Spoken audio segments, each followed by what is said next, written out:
Hello, everybody. Hi, we're live. Hi.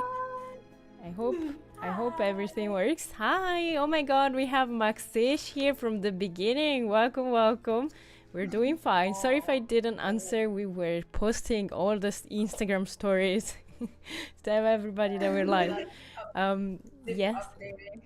Yes. Okay, let me turn up the volume of you guys 1 second. Just making sure the volume is balanced. Can you talk again 1 moment, Ray? Hi. Hello. Okay. I think it's gonna be okay. Hello. One, yo. Welcome to Zip 103 FM. Jamaica with it. Wait. Okay. Yes. Ray and Natalie are in Jamaica together right now. Can you believe it? Oh my goodness. I'm in Italy. I'm boring. I can't believe it. Also, hi Mak-chan. Hi Yubi-chan and Elske and Jazz. Hi. How are you doing today? Feel free to write in chat. Let's see. It's notification gang. Yes. Hello, Maku, by the way. Thank you for lurking. Don't worry. The video is going to stay up in our channel after the live. So you can take notes after. Speaking of notes, huh? We're talking about language notes today. Can you believe it? We have a bunch of videos in the channel. And honestly, I think they are the most successful ones. So I'm very excited. Very excited to speak about this with everybody today. And what else? Yes, we're waiting a little bit for more people to join the gang. So in the meantime, we can introduce yourselves. We do this all the time, but just in case. Yes. First Just of all, in case. It's a good habit. Ray, who is the most important person here? Ray, it's your turn to say who you are. Hi, I'm Ray, and I'm from Jamaica, and I like language. Sorry. Like everyone, love languages, and I speak. I'm sorry, I'm rusty on this, guys. Korean, Japanese, Mandarin, a little Spanish, Swedish, and Jamaican English. And yeah, so I'm a language coach and an educator, and also I do digital transformations and marketing stuff because I like being on my toes and I like technology. So that's also going to bleed into the topic today, I'm sure. Yes. Hi, Natalie. You're our guest today. So I'm gonna say something about me first, and then you're gonna be last because the most important person last. So I am Anna. I am also part of the Gladly Global team as well, I love languages, of course. I love living abroad and learning about culture. I graduated in Japanese language, so I am a very scholar-oriented, like academic-oriented language learner. And I curate the community of Gladly Global. We have a Discord server, by the way. I'm gonna send a link in chat. If you're not in there already, what are you waiting for? It's now the time to join. I promise you won't regret it. I'm there all the time, so if you need help with doing things like the introduction, whatever, I'm there. No worries. For real. You think I'm kidding, but I'm not. I'm there all the time. So here is the link. Here is the link for you guys in the chat. I also do some YouTube videos sometimes, and I do Polyglots talk, and you can see me as one of the faces of Gladly Global. I want to say that we also have a Polyglot magazine that Ray didn't mention, but Ray is the head of the editorial team. I am one of the designers, and then we have the beautiful artist, this person next to me, Natalia, who is now going to introduce herself. Dozo, please. Hi!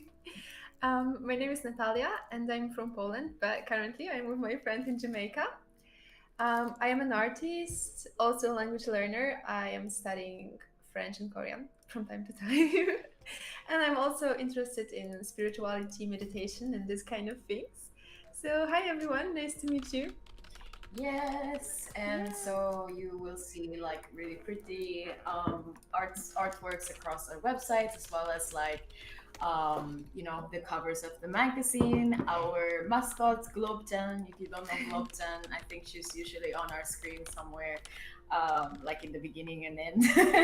Then all is designed by Natalie. Yep, can confirm. Coffee is my best. Can confirm. Can confirm. We're also working on some merch, by the way, with Natalie's art. So stay tuned. It's gonna come. It's gonna come, and it's gonna be beautiful. I'm gonna tell you. So Some yep. notes for pretty notes. Yes. Oh, yeah. What? Mhm. Exciting. Also, there's somebody writing in Polish in chat. Timothy, hello. I don't know if you can see the chat, Natalie, but if you want Yes, to. I showed her. You want to reply to Timothy? Hi Timothy, where are you from? What do you say? Oh, Polish language is very interesting. Oh. Yeah. Mm. Actually, I think Timothy speaks very well Polish. It seems so by the sentence. If I It's remember perfect. right. And I saw a message from Timothy. It's Italian, right? But I Yep. think I understand it. So. Okay, what does it Yes, say, but Ray? Let's see. on my Spanish, right? Let's see. It says Ray seems to be a good, excellent DJ because they always do interesting things spontaneously. Yeah, it's Was that it? Say something. say things actually, but you were there. You got it. That's interesting. Yeah. From my Spanish, I was guessing. Yes, amazing. We love that. Physical merch? Yes, Yubi-chan. That's what we're working on. Just saying. We're gonna have. I'm not. Can I say what kind of things? More or less. We are looking at Yes. tote bags. We are looking at notebooks and T-shirts, of course. Stickers. It's coming. It's coming. Brace yourselves. Also, hi! Oh my God, Aurora is in the chat. Can you believe it? Say hi I to haven't Aurora. seen Aurora in 10,000 years. Hello, Aurora. Hi. Annyeong. Yes, Aurora is in the US right now. She came back from Okay. Korea. Welcome back, Aurora, to the US. Oh my goodness. Blondie Studies, hi. Hi. Welcome. Like, how do I say it in English? He said like, We're Like- reading Timothy's commented. how can I translate it so that you understand it well? Let's say it's like I am in the middle of nowhere, but in a very, let's say, like in Polish we say 𝕙𝕣𝕣𝕣, which basically means like after your ass or something like After that. your I don't know ass. how to like I am higher than asked. ass. I am.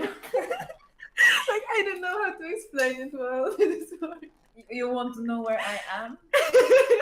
I am further than ass. You heard it here. Polish idioms. Oh my goodness gracious. I don't know how to, give you the sense of it. Amazing. I think I got it. Interesting. Yes. I want to also get the occasion to say sorry, I hear myself 2 times. Happy Pride to everybody, guys. It's Pride month, and Gladly Global is a very not only LGBT friendly company, but definitely LGBT people are in the company, definitely more than 50%. So we definitely have a personal interest in being celebrating this month. And Gay means happy. yep, exactly, it's actually true. And Yeah, it does.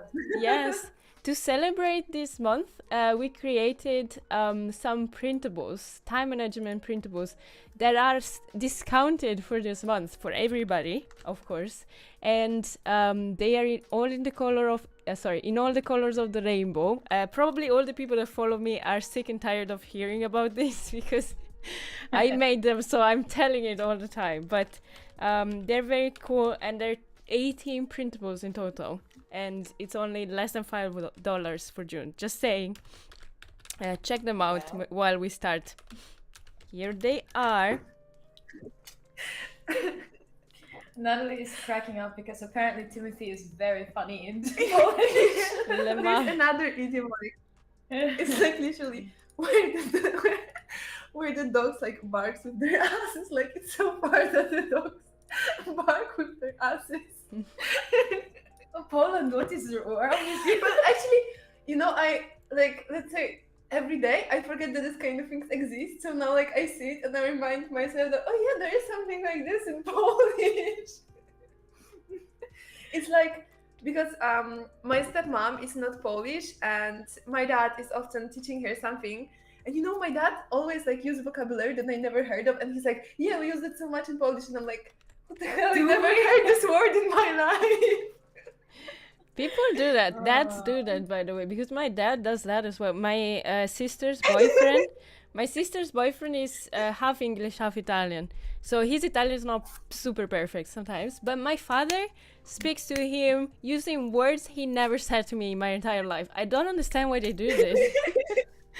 Why? Why It's though? interesting. My dad doesn't do this, but my grandfather does this. We had someone from India at staying with us at the home, and my grandfather was speaking in such heavy patois, like Jamaican patois, heavy Jamaican patois, and he's like, "You understand? You understand what I say?" And the guy's like, "No," and he's like, "Ah." Yeah. Like he's excited that he doesn't understand. He's like, that's right. So it's so weird. Anyway, Yes. I know. Anyway, let's start talking about today's topic. So why we chose note-taking. So as Anna says, it's a very popular topic on the channel, but also because each one of us does note-taking quite differently. And we thought it would be interesting to share our views because we're kind of like a spectrum. So I would say Natalie does digital notes the most, and I'm in between. So I have kind of amalgamation of physical notebooks, iPad notes, like handwritten iPad notes, and actual like typed out stuff. And then you have Anna, who is mostly analog or enjoys writing out handwritten notes and things like that. So we're gonna see where our similarities lie and also where our differences and strengths come from different systems and whatnot. And before we get into it, or while we get into it, tell us, how do you take notes? How do you like to take your language notes? Where are most of your notes? Have you switched system? Tell us about your language notes in the live chat below. Yes, as we said, like there's no right way to take notes, in my opinion. Like everybody should develop their own way of taking notes. There are more efficient way and less efficient ways, but still it's a very personal topic. So we're very curious to get to know what everybody does. What are your secrets? If you have like a thing like that you found out that is very specific of your way of taking notes and nobody else does it, please say it in chat. We want to know and we want to improve also our methods, and we can do that by exchanging ideas. So please do it. Yes, thank you very much. We can start talking about how in general how we take notes if you want. So Ray said I am a very analog person, which is true. I started switching to iPad note-taking a little bit recently, just because it's more convenient. But and Natalie is also an iPad user, I'm pretty sure, right? Yeah. So I'm actually curious to know more about that since I just stepped into the wondrous world of iPad note-taking. What do you do, Ray? Do you take notes on iPad ever? I do actually. Yeah. So I have two things. I have three things. So first one is that I have a physical notebook that's usually thin. So I get like one of those kind of Wuji-esque notebooks. It's not always a Wuji book, but one of those thin ones. And I use that for every single language. So it's more of a ongoing thing, mostly because sometimes I like to I feel like I remember things because I write it down on paper. And sometimes when I study, it's also my break from the computer because I'm on the computer literally all the time. So every once in a while, I like to do that, and that's probably my default for studying. Little by little, I've started to shift half of that onto the iPad, except I have subject specific notebooks. So, and with this, I use it more for breaking down sources or articles or something like that. So, for example, I will export a TV show episode's script, and then I will import it into my iPad's notebook, and then I will like scribble on top of it, highlight things, and then maybe, you know, write some sentences based off of it on the next page.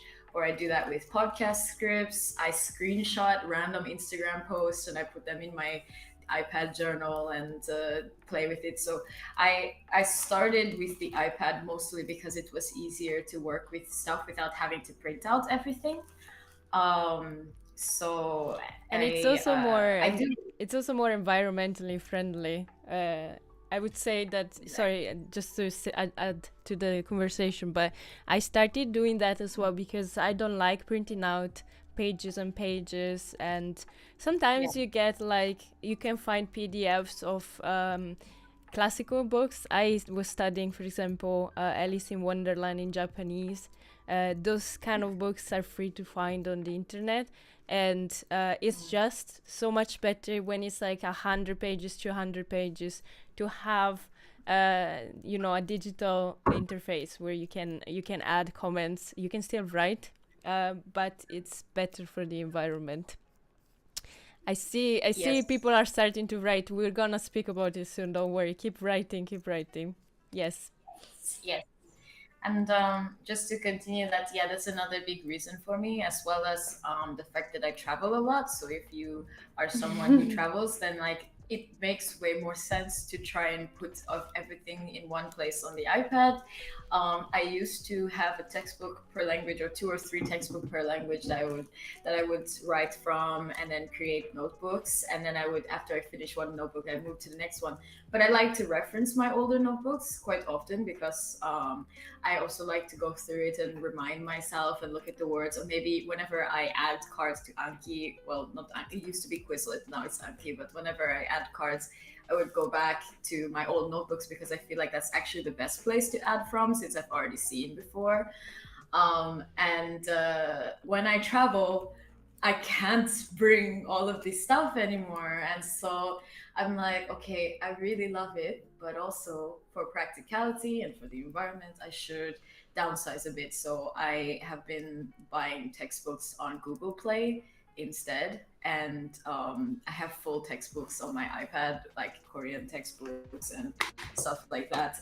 Same. Yeah, and I love them so much. It feels really nice to look at, and then you can screenshot the page you want and scribble all over it. So yeah, and then and then finally, I do have a few Notion databases with words where when I want to go a little bit deeper into a word. And this is mostly for my advanced levels. So for especially Swedish, when I was doing that, I had full databases with words and sentences and different examples of them, synonyms for those words, so that I could learn them without having a translation for them. Yeah, so that's my notes. I do that. What about the Notion database thing? I do that in Anki directly, so I can study also. So I get that though. Like, definitely, it's way better to have a digital database for a huge amount of vocabulary or things that you're learning like that. Definitely. What about Natalie? Tell us about your note taking. Yeah. So actually, like when I first started learning language, I was taking a lot of notes on paper. But the thing is that, like, because I don't make notes to come back to them. I make notes because I have the assumption that if I write something down, my brain will remember it like this. So I write things down to memorize it, but then I never come back to it. Like, I never read through my notes unless it was like, also because like language learning it's like a hobby for me. So I don't have to, let's say, make all of this knowledge so solid. I don't have exams on this and things like that, which allows me to not come back to it. Of course, if I had to like take exam, probably I would be reading them back, but I don't have to. It's just a hobby, and it's writing things down is a way for me to just memorize it. And I started doing this exactly like Ray said because of the traveling, and because I just had like too many notes in too many different places. So if I wanted to bring it with me, it would be like, you know, like this amount of things. And then I just realized I can have everything on my iPad. And also on iPad you can like design, like in Good Notes you can just make all kinds of different notebooks, like whatever let's say whatever like kind of paper you want, so you can design it, and then also you can like put the screenshots. You can even like export articles as PDFs to the Good Notes, which is amazing. You can take books in, so instead of carrying so many things around, you can just have everything in one place. Look at this beautiful textbook. Yeah. Yeah, and except for this, when it comes to vocabulary, I am like a big fan of just also language learning apps. So that's when I mostly revise things. Because for notes taking, I don't really just write down vocabulary. I usually write like some grammar things or bigger sentences. And once I write it down, then I remember it better. Although I also do this Korean project where I connect art and illustration. So I put some vocab into my sketchbook. So when I do like the first design, because I work digitally, but then the first design, I still like to do it on paper, like the first sketches. So I don't have it with me right now, but my sketchbook are like filled with sketches and then like words around them. So there are often like basic words or just like random words that I want to make illustration on, or also like at the back of my sketchbook, I always have like a long list with vocabulary that I want to illustrate. So this is also a way for me to remember it better, for sure. Yes, by the way, if you guys don't know Natalie, she has a beautiful Instagram page, which I'm gonna send in the chat, because she does, especially for Korean, she does a lot of illustrations based on vocabulary of Korean. And you also published a book, right, Natalie?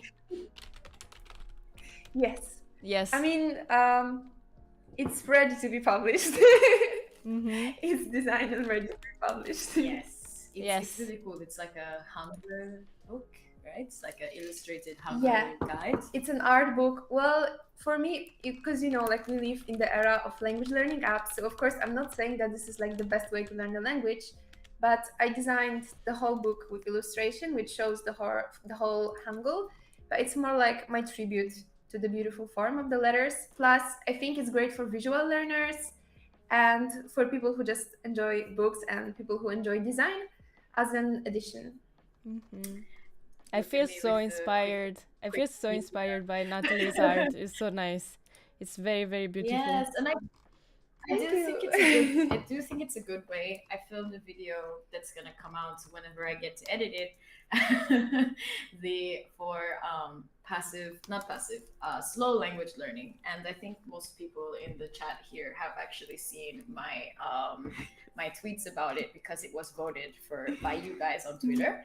And you know, one of the bigger things that's the heart of the idea is that the more you take time to create deeper connections with the words that you're learning, whether or not it's the most efficient way or rather the fastest way to memorize things, it has a deeper and lasting impression on your learning. So I really like the way that Natalie does that as well. Like it's a very close to home study method, which is cool. Yes. What about you, Emma? Yes, so I said earlier, I just started switching a little bit using my iPad. It's mostly because I bought this iPad last year and it's big enough for me to be able to write without feeling kind of claustrophobic.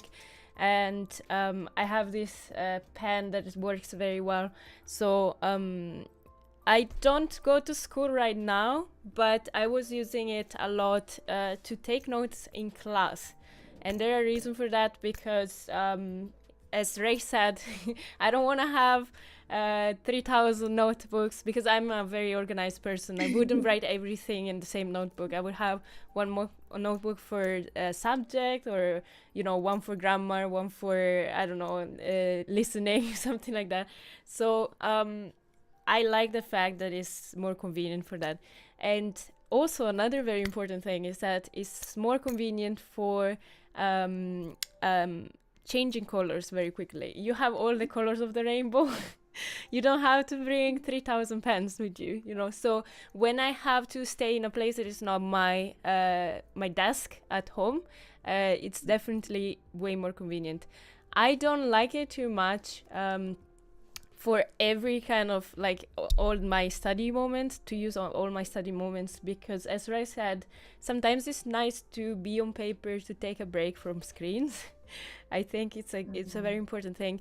And also I'm a kind of like, I'm a visual learner, but also kind of like a kinesthetic learner a little bit. So the kind of movements, the kind of feels on my hands when I'm writing are way more real for me if I'm writing on paper. And I have the bad habit of wanting to write things very well.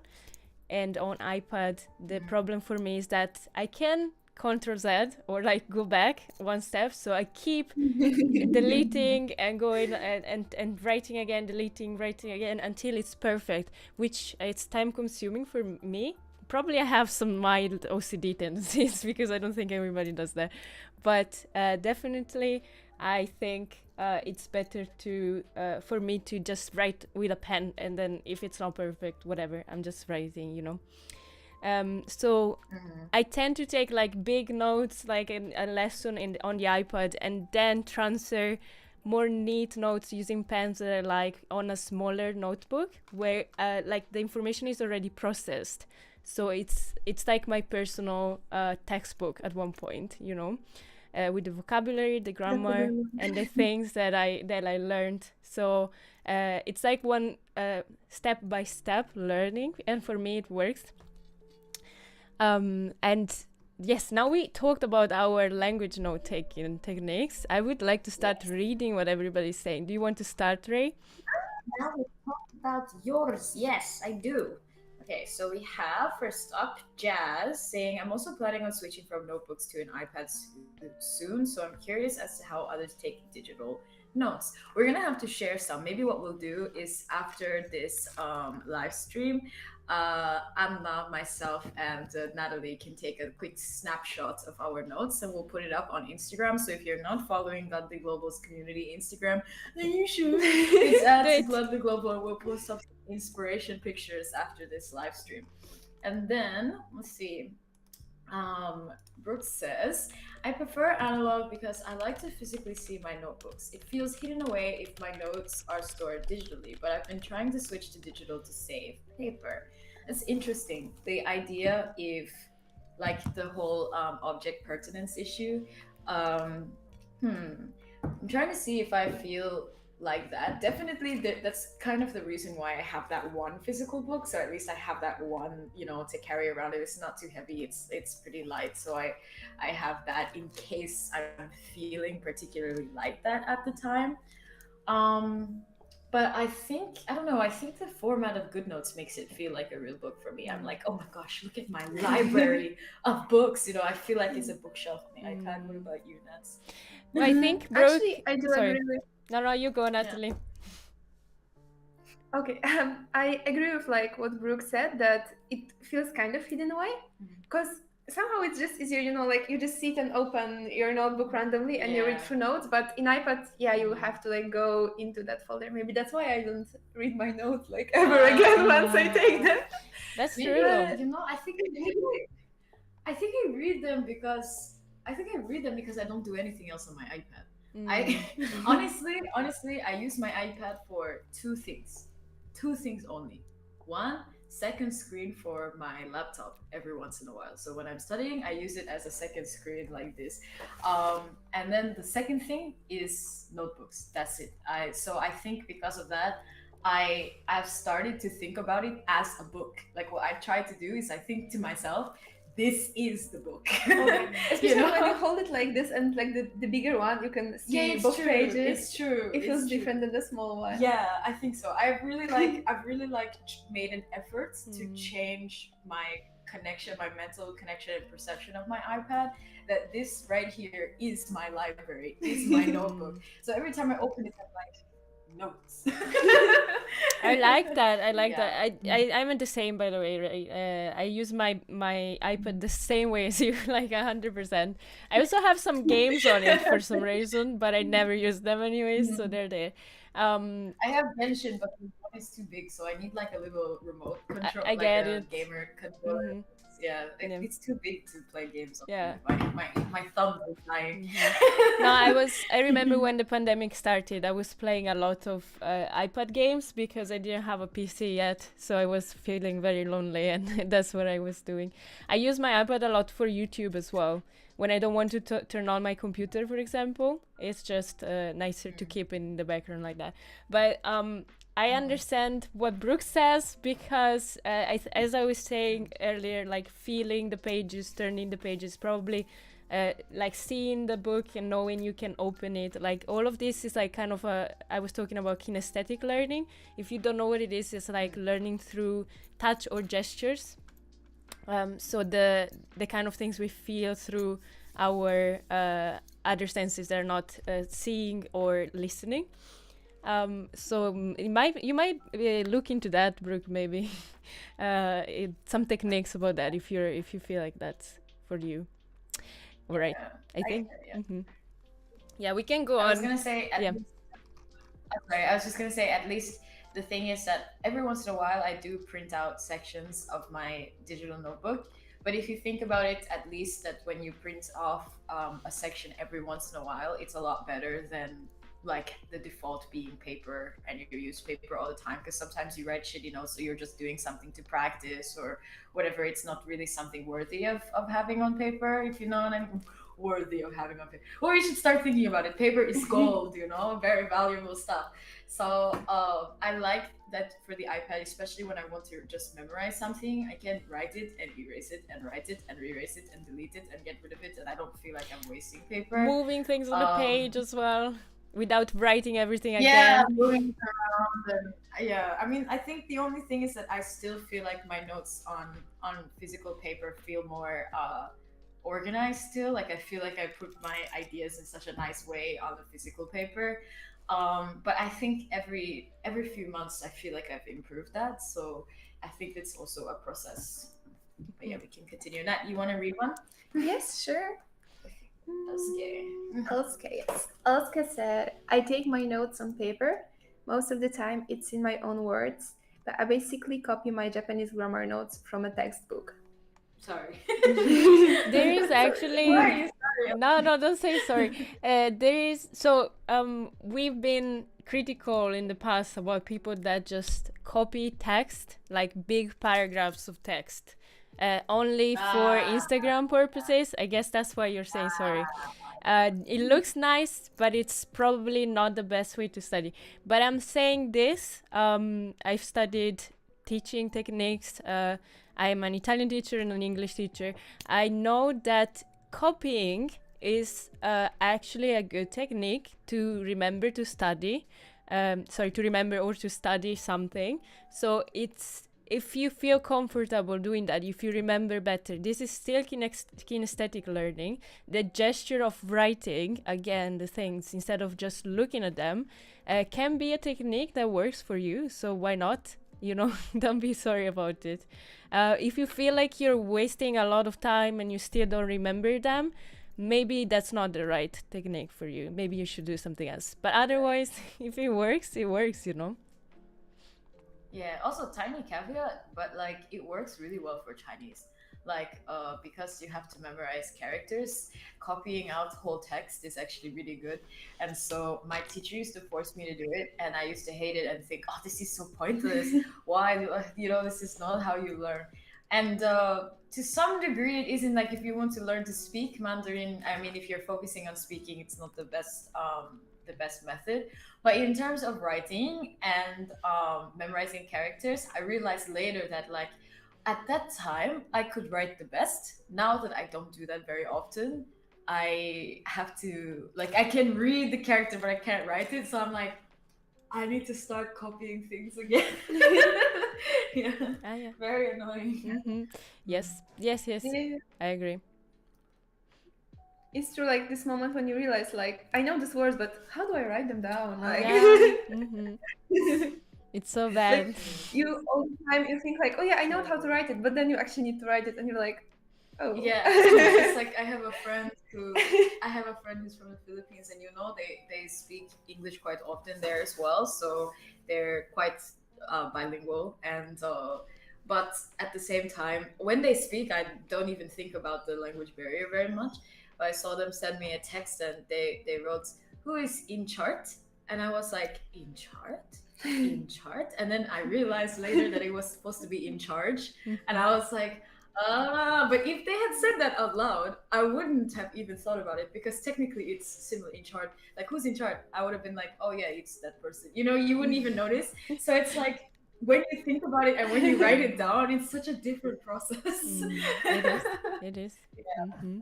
I see Maxish wrote 2 paragraphs, so that's actually 3. I do have a few notebooks, but I only use them for grammar notes. I try to summarize everything as much as possible. When it comes to vocab, I just add it to Anki. Same for real. So I was saying this earlier, right? Summarize everything as much as you can for your paper notebooks, and then use digital databases for the rest. I also use my tablet, and I have a few notebooks created there, and I do like them. I really like the fact that you can highlight everything and make little notes on the side, etc. Same, Maxish, you and me, the same. The notes on the side are really sexy. You can literally do everything like on iPad. Yeah. That's the best part. You can literally design like any kind of structure of the note that you want. You can highlight anything. You can import anything, export anything. That's the best part. Yep. Yes. And then you can erase it. And Maxish continues saying, in general, I avoid taking notes because I never actually reviewed them. So just try to study and maybe make some little notes in my textbooks with a pencil. As we were saying earlier, though, the gesture of taking notes, even if you don't read them again, it's by itself studying. So you might remember things better just by writing them one time, even if you don't read them again. You know what I mean? So don't underestimate the power of note taking. You put conscious effort to write it down again, so you start like using probably also different parts of brain and just connecting everything, because you're not just reading passively, but you also put this action of writing something down, which already makes that's you a good point better. And that's actually why I don't directly input into Anki, because what happens is, not that is also studying too, but it's like I want to have like a layered process for vocabulary. So I actually start with paper. So say I'm watching a TV show, I write down some things on paper or the iPad or something, notes. And then later, like say 2 weeks later, I'm okay, it's study time. Or especially, we have an accountability meeting every Sunday, and we always set 1 Pomodoro session to make sure that we study something. What we do is we try to encourage everyone for that 1 Pomodoro session in our meetings to do something that you don't usually do otherwise. So, say you fall back very strongly on Anki, or you fall back very strongly on Duolingo, you always make sure to do that. But you know that you should also do some of this. It would be good for your learning. We try to encourage you to do the one that's not so normal. So for me, what's not so normal is, of course, going through notes. So on that Sunday, I usually force myself to go through notes, and then I take the words that are like I recognize, but I'm also strong on them, that I wrote down from before in context, and then I put them in Anki. So it creates this layered process of different kinds of stimulus, so that's why I like to do that. And it kind of forces me to look in my book. So I always say I don't input, like I said before, I use Quizlet. I never directly input, so it forces me to open my notebook, if that makes sense. Yes. I do the same thing. I wanted to show you. So I was studying Japanese sorry, my camera is there, right? If you're wondering what I'm doing, because I have the two cameras. So Okay. this is the way I study Japanese. Basically, I'm gonna show Ray as well. Here it is. So I write all the sentences. Can you see? Okay. Maybe look at the stream. I write all the Yeah, it's okay. sentences of words that I don't know, so that I want to study, and then I highlight them in, like, it's literally just to write them down. So you see there is no structure, it's just one sentence after the other. This is not a text, it's random sentences. So I highlight the words that I don't remember or that I want to study, and then after this I'm gonna go back and input all the words in Anki after that, writing again the example sentence so I remember the meaning. So I understand very well what you're saying, Ray, when you're saying layered learning, like writing in one way and then the other way is definitely more effective than just inputting on Anki sometimes. If you have time, of course. I think we just discovered a new term, layered language learning. Oh my Sounds goodness like a video. gracious. Yes, you heard it here first. Yes. All right, Ray, do you want to read Timothy's message? Sure.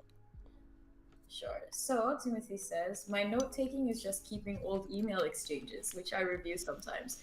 The words and expressions used by the other people or by other people, usually native speakers, are connected with memory, so I remember. Actually, this is really cute. This is really cute and unique. I love it. And it's like so true, because memories are always associated with some kind of emotion, and it is also proven that when you have an emotion with something happening in your life, then you remember it better. And actually, I also had a thought for that. I don't know if you do it, but sometimes when I happen to like go back to my notes, I often read them in like very theatrical way, like as if I was playing in some kind of drama or something. And like I always have so much fun learning language because I just pretend to be different kind of characters, which also helps me remember it better, because you put this, let's say, joyful emotion, or just you change into different characters, so you create new kind of emotions, which also like creates new like pathways in your brain, so you remember it better. I am so big on emotional drama when studying languages, especially when it comes to learning to speak. It's not so important for other things, but for speaking, it's so important because, I mean, a big percentage of what we're actually doing when we communicate is properly expressing how we feel and what emotion we have. And the details are actually so tiny, but it's like how the change in tone can completely mean something different when you say something. So actually and those tones and differences and movements and stuff are different for each language and culture. So it's really important to dramatize the things you say, because otherwise, when you're devoid of emotion, people feel weird. They don't know why, but they're like, something is weird when I talk to you. They don't know why, but that's what makes you feel foreign, because those cues are not there. So I am really big on that. So I like this whole email thing. I do screenshot conversations every once in a while, and I think I don't necessarily do emails, but I do like for example, I had a boyfriend in high school who was Korean, and we used to write daily journal. So I have this journal. I have mine, I have his, and I have we had like a whole Facebook group where we would just write back and forth to each other different stuff with pictures. Every once in a while I go back and I'm like, yes, and I see all my mistakes. Oh my god, seeing your own mistakes.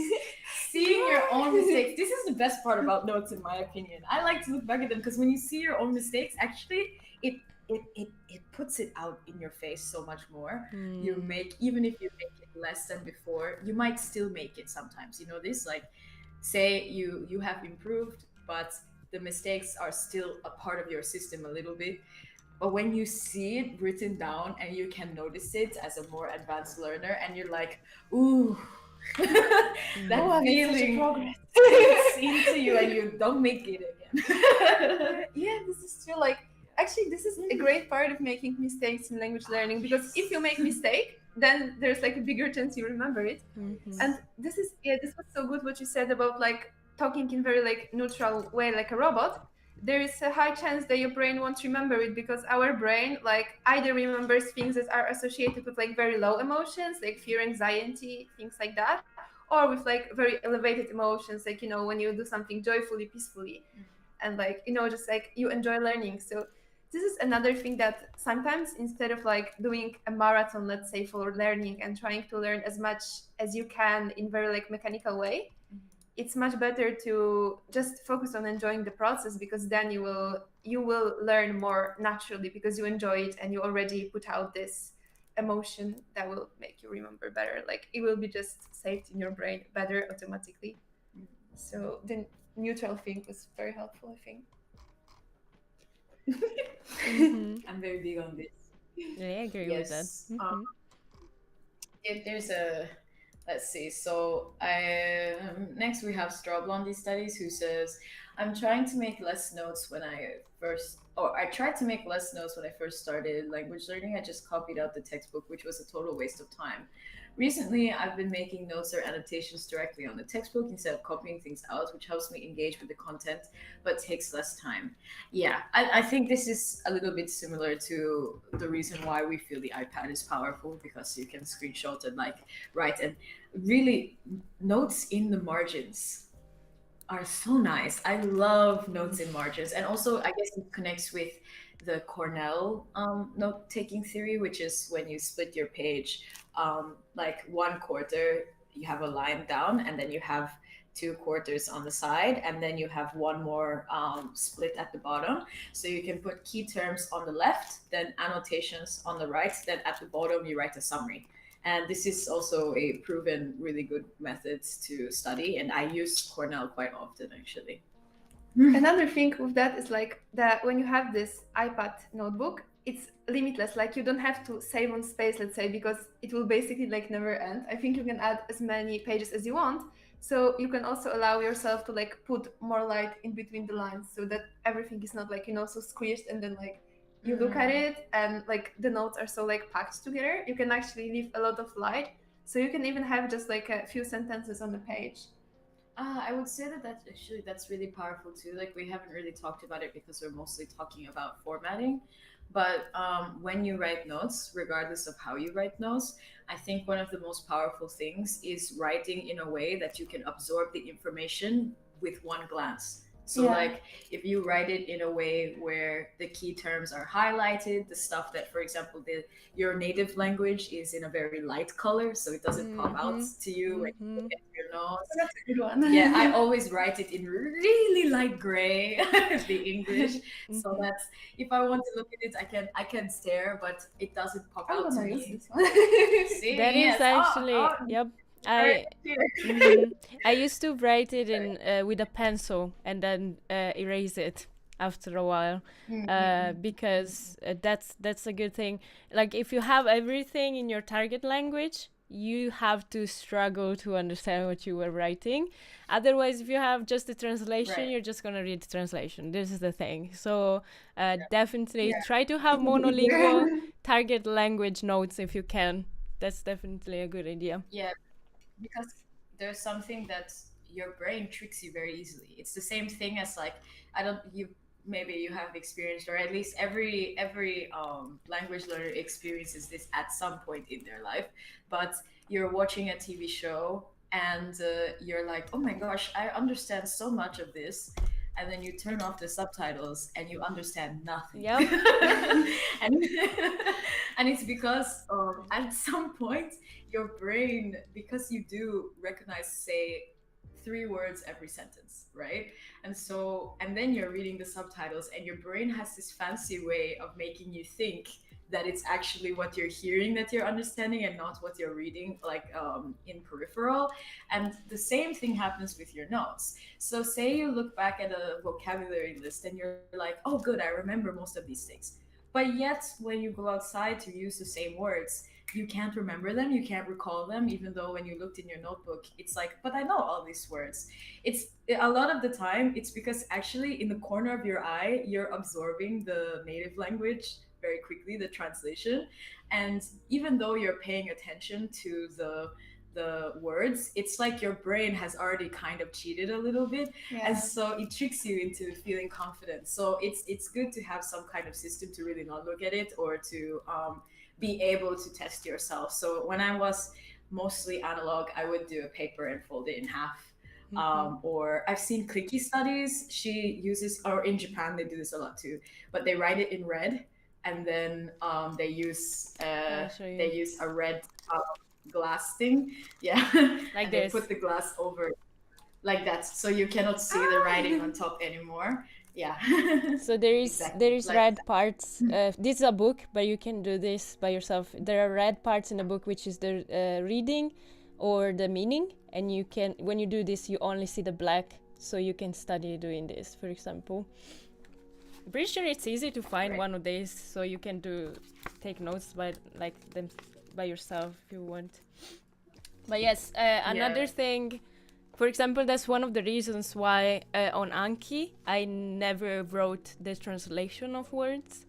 I only put example sentences to kind of like remind myself of how the word is used, because then I can feel my brain struggling to remember, and that struggle is gonna make you remember it more.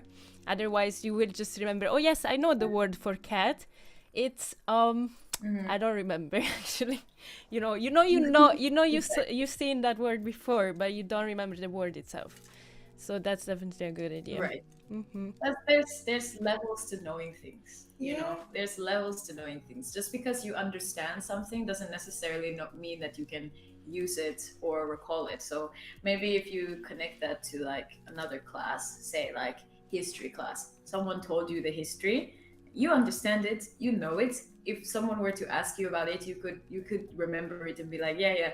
But if you were to explain it to the class, you couldn't, right? So it's you have to test yourself like this, so that you can move your stages, the stages of knowing something. Yeah, layered Learning. It's like breaking a habit, because our brain is kind of lazy. Like our brain automatically goes to what it already knows. So it's literally like a breaking habit. Like your brain naturally wants to stay in this like loop of reality that you just do the same things like in a routine. That's why it automatically goes first to your native language, like even if you don't notice. Yes. And I shared this live stream with my grandmother to say that I was live, and she stopped by and sent some messages and said, hello. We'll definitely make the effort to write and document more instead of trying to keep everything in my head. So my grandmother has a bad habit of feeling, because she's a capable person, I can't remember it. You know, she doesn't want to write it down because she feels the challenge of remembering.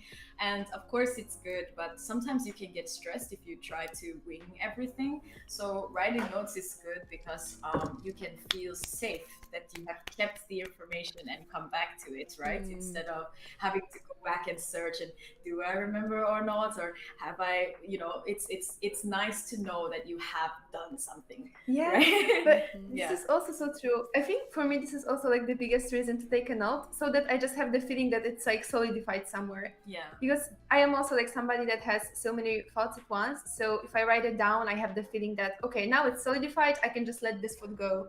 And I can go to the next one without forgetting like some important things. It's like a blessing and a curse, in my opinion, because on one side you feel less stressed about having everything in your head when you're like able to write down things. On the other side, you might be like, oh yes, it's written somewhere, I don't have to remember it, So I feel like our brain could go in both directions. It's good to find a balance. So of course, writing it down doesn't mean that you don't have to have it in your head. It's just so you don't forget about it completely. So it takes away that anxiety that is, oh my God, what if I don't have a reference for this anymore? It takes away that anxiety, but at the same time, you need to make an active effort to put it in your head as well. Once it's there, but you need to put it here as well. It's a balance thing. Because I think it's definitely a balance thing, because at least for me as well, when I try to, I think it takes the pressure off of trying to be good at languages. You know, sometimes you talk to people, especially people who are just beginners, or perhaps they're really, you know, what happens a lot in our community is that they're very interested in studying a lot of languages. So then they make little progress on each language, and then they feel very discouraged that they're not fluent in something or whatever. And a big part of that is because they put pressure on themselves to be good at languages because they love languages. But the idea of good at language is very arbitrary. So for me, note taking is a way to also see my system, that okay, I'm systematically making progress on this language, whether or not I you know, because you can look back at yourself and say, what am I really doing, and I'm doing all of this and I don't know. So it's easy to do both, but if you can try to create a sense of peace in your notes to say, yes, I'm systematically moving forward. This is what language learning is about. I don't have to put all the pressure on my brain to compute everything I look at. You know, I can see my process. Yeah, but this is another like thing. I believe that it's very important to like no matter what you do, to always tell yourself that, oh, I am so good at languages, and like even sometimes to take your skills higher, because I do believe that like our assumptions create like our perception of reality. So if you tell yourself that you are good at it, like your brain will automatically support you in finding the right words or something. And on the other hand, like if you say this, you will see um like the proof that you are good. And when you tell yourself like, oh, I am not good at it, first of all you will feel like shitty, like you won't have the not motivation, you won't have like the courage maybe to speak or whatever. And on the other hand, you will like see the proof, you will like your brain will just automatically show you the proof that you are not good. So this is another thing I do like strongly believe, that it's important to always tell yourself that, oh, I am so good at it, I'm so good at it, I'm so good at it, which Manifest it. also automatically puts you, yeah, in like such a good mood. And then your brain will just like help you be good at it, and you will see more proof that you are good at it. So keeping the good vibe is very important. Yes, it's really true, and it really, I mean, in general, it's just that most things that are worth it in life are challenging or difficult in some sense. So when people say, "Oh, this is too difficult for me," or "This is too hard for me," you know, "You're so good at it," it is kind of like, it is kind of saying that some things are easy for you and some things are hard for you. But in general, most things are actually a bit challenging. But it's that what you feel most open to comes easily because you allow yourself to do it and jump into it. And because you are then open to finding solutions and new little ways and changing up your things, because you feel open and you allow that to flow, right? So it's really a lot about your mindset in that sense too. Yeah, it's just like the perception. Like nothing is too difficult if you like believe that nothing is too difficult, literally. Yes, exactly. All right. Let's see here. Also, hi, I claimed this name. Hello, sorry, we didn't Yes, say I hi. realized they said hey a while ago. What did Timothy say? Timothy said in Polish that like it's nice that I am connecting language learning and art, and he said like just like, yeah, just like congratulating on this. And I have to say that like Timothy, your Polish is really good, and you also use words that I like, very advanced words. I don't even use the words. So congratulations to you. Yes, Marcus. Okay, sure. Marcus says, I like to draw notes, but since high school, I don't do it anymore because I couldn't read them after some time. Yeah, it can be a little bit, and it also takes a lot of time. I think there are times when I write a lot of notes, and there are times when I write no notes because adult life makes note taking much harder. In high school and in college, like when I was physically at college, I wrote such nice notes. I really, my notes were very high level, high key, wonderful. These days, I still feel like I'm like, I need to find the time to reorganize my notes. Like I do have to go in phases of reorganizing because I don't have the time to dedicate regularly to create the notes that I want to every time. So I end up cycling and rewriting things some months later or something like that. Which is, I guess, is also studying. Yeah, I feel that as well. Like when you're actually studying at school, could it be college, could it be high school, it's so much easier to have a consistent language note-taking habit. In adult life, I see there are weeks I literally do not touch books. So I just, you know, maybe watch a movie, maybe talk with somebody, listen to music, and that's everything that is my language study for that week. There is no shame in that, because we all have life, we all have things to do.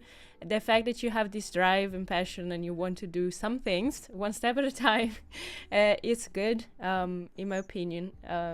Just like if you feel like you have this feeling that you want to do it, do it. Whatever it is, whatever small steps you or whatever small things you are able to do in your life, do it, because if you want to do it, it's something that will make you happy and you want to start today. Just saying. Yes.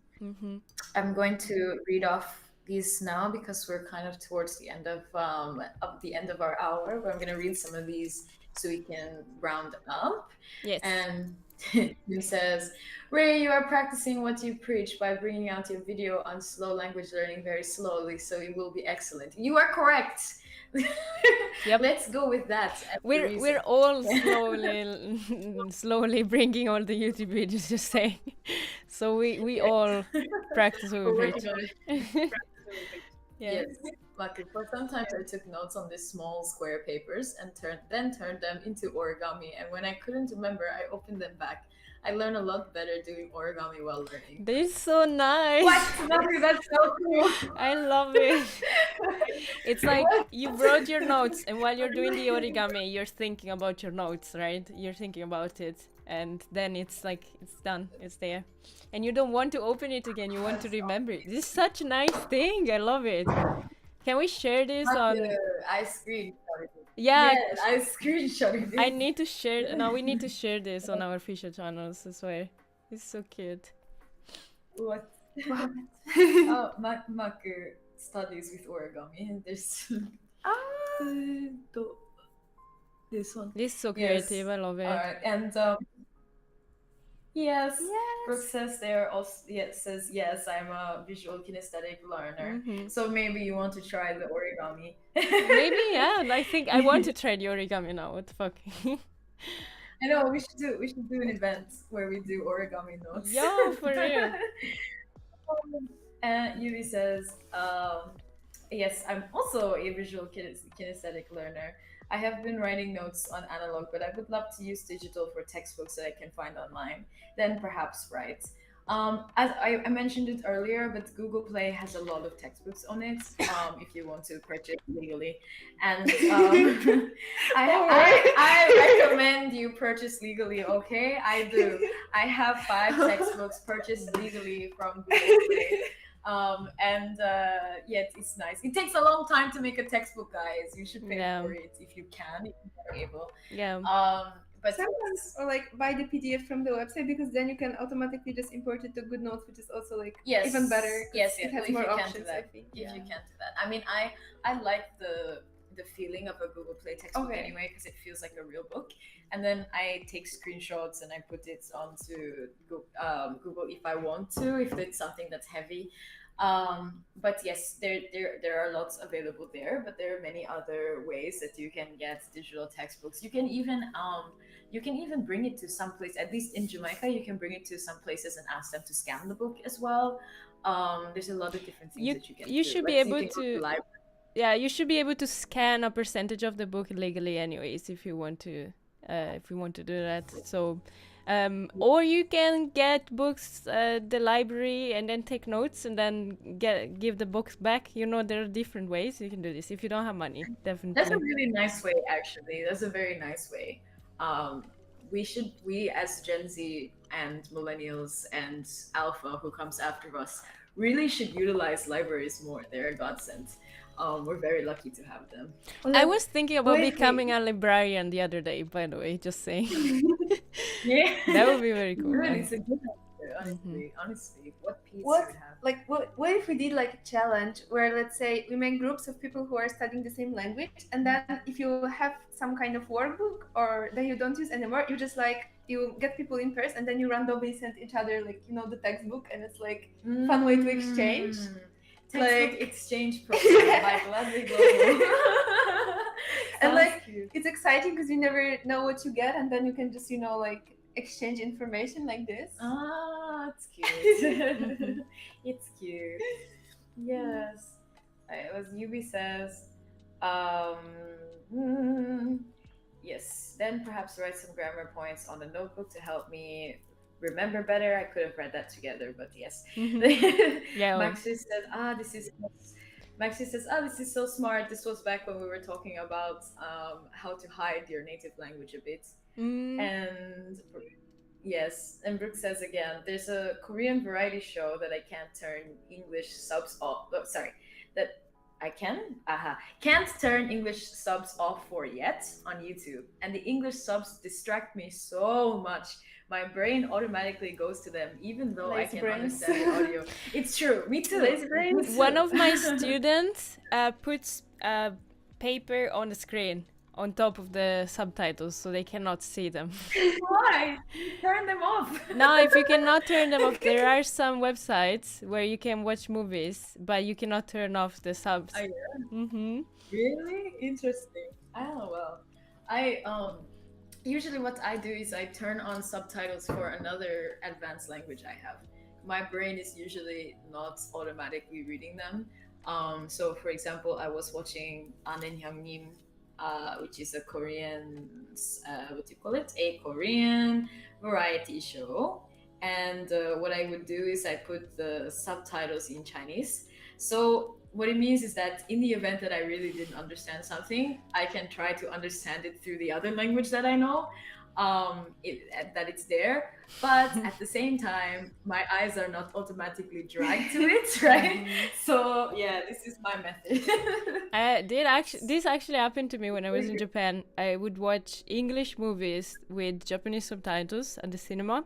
And I am fluent in English, but sometimes I don't really understand some expressions. And at those times, I would read the Japanese and understand it. And it was like such a mind-blowing moment because I would never read the Japanese subtitles anyways. Also, hi, Roderick, Right. Edwards, and Laust. Sorry for not saying hi immediately. Welcome, welcome. I was expecting. You were about to read, yeah. Yes. Hi everyone. Hello. Hello. Are you from Poland? I am Polish. That's probably why she's like, oh, whoa, because your flag is here. Ah, so yes. she's Yeah, I don't see. she's like, Poland. Yes. I get it. Because when I see Jamaica, I'm like, Yep. hi. Yes. I feel like we had like a lot of good ideas. I'm gonna let's say our like best one thing that we want to highlight. Maybe we're towards the end, so my thing that I want to highlight is Mako's idea of doing the the what do you call it, origami with the notes. I feel it's such a creative way to kind of like engrave information in your mind and have like a physical reminder of that information. So that is my take today. I think I want to try that. So thank you very much for sharing that. What about you guys? My takeaway or reminder is the new term layered studying, layered language learning.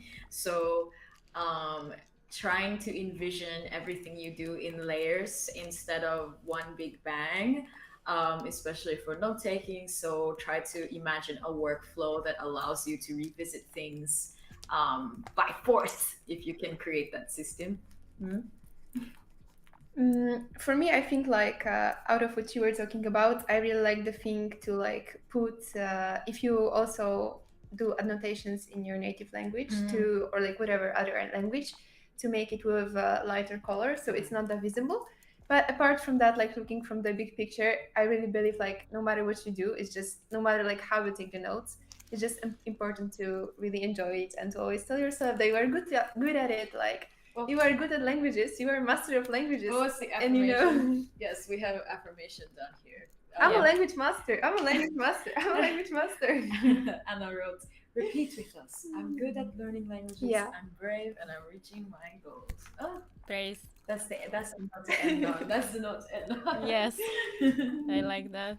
Yes. So thank you everybody for coming over to this live stream and for sharing your experience, your ideas, your comments. We love to do this kind of live stream because of this, because we can interact a little bit more. Oh, I think the internet connection. Hello, can you hear? We're back. We're back, yes. We're back now. So I was just thanking everybody for being here and for sharing their comments. I think I like this idea of the live stream because it feels like we are all talking about one topic and sharing and learning new things, and we're gonna keep doing this every month. First or second Saturday of the month. Check our socials for more information about them. We publish everything there. As I said earlier, all the information about everything we do come out on Discord as well. So if you're a Discord person or not, you might not be a Discord person, but you would like to try it out because it's a beautiful community, come over and take a look. That is the place where the community really comes together. We have free events every week, at least 5 or 6 events every week for specific languages and just to get to know each other. So make sure you check it out. And do you want to say something else, Ray? Sure. Yes, thanks for visiting.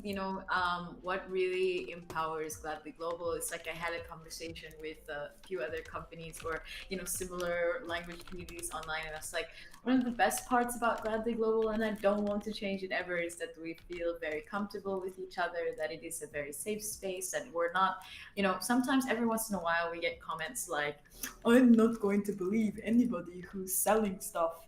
And it's like, we are the least businessy business ever. So we really appreciate having you guys here and getting to like nerd out about what we love, because it's something that we love too. So yeah, thanks for facilitating that for us. And we hope that we are also providing a safe and fun space for you to geek out and feel more motivation and passion about what you love.